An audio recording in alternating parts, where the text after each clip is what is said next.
this is video number 3 for practical term sheet 1, and we're still in week 1. We're going over orientation. And I kind of went through in the last video anatomical position in the middle somewhere, so I'm going to just do it again real quick. So appropriate anatomical position, you're going to be eyes fixed straight ahead, shoulders square, hips square, and you're going to have your hands out like this. So your palms will be facing your audience, and your toes are also pointed forward. So no matter what position you put me in, if you put me on my back supine, or if you put me prone, I'm always going to be stuck in the anatomical position, no matter how you put me, okay? So anatomical position is important when you think about positions and movements.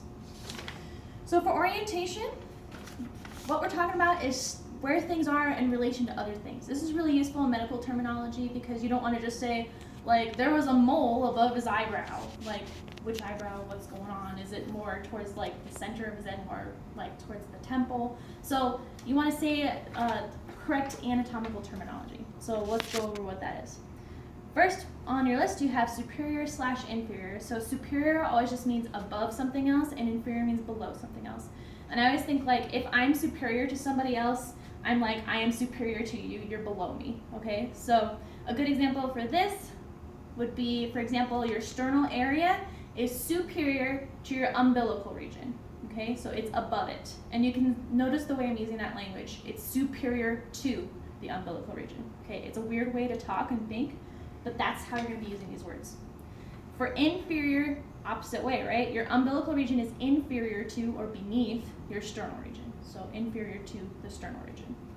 Next is anterior posterior. So anterior posterior, anterior is going to be the front of your body. So if I'm in anatomical position here, this is all anterior for my body. So the inside of my elbow and my palms are considered to be anterior. Posterior is going to be the back. So the backs of my hands and my elbow, or my cranial, or my olecranon region, right?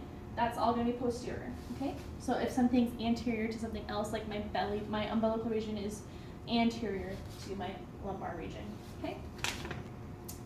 Next, we have medial lateral. So medial is always going to mean closest to the midline. So for example, my nose is medial to my ears, okay? Lateral, on the other side of that, always means further from the midline. So my ears are lateral to my nose, okay? Let's see here.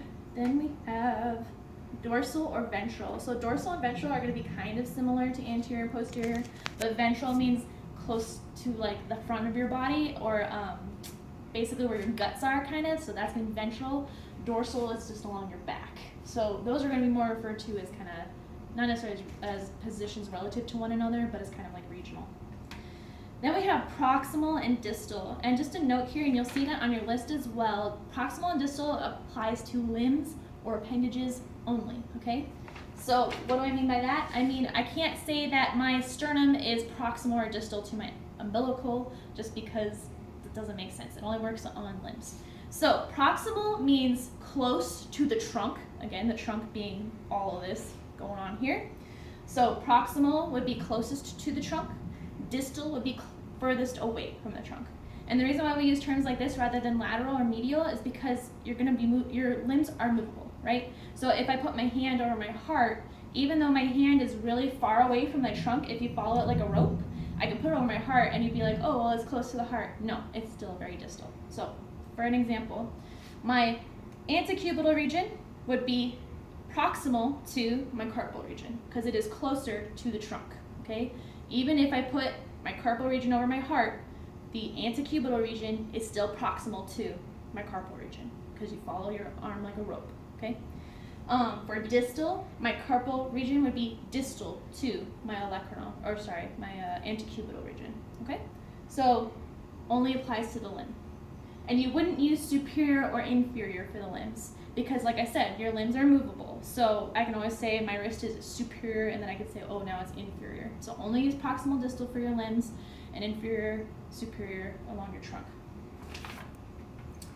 Then we have superficial and deep. Superficial just means like skin deep, right? Like if you're a superficial person, you're only focused on what's on the outside. Whereas deep is going to be tissue that's deeper down. So for example, my bone, which is inside, is deep to the skin or to the surface. My skin is superficial to the bone that is underneath, deep in the tissue. So those are orientations.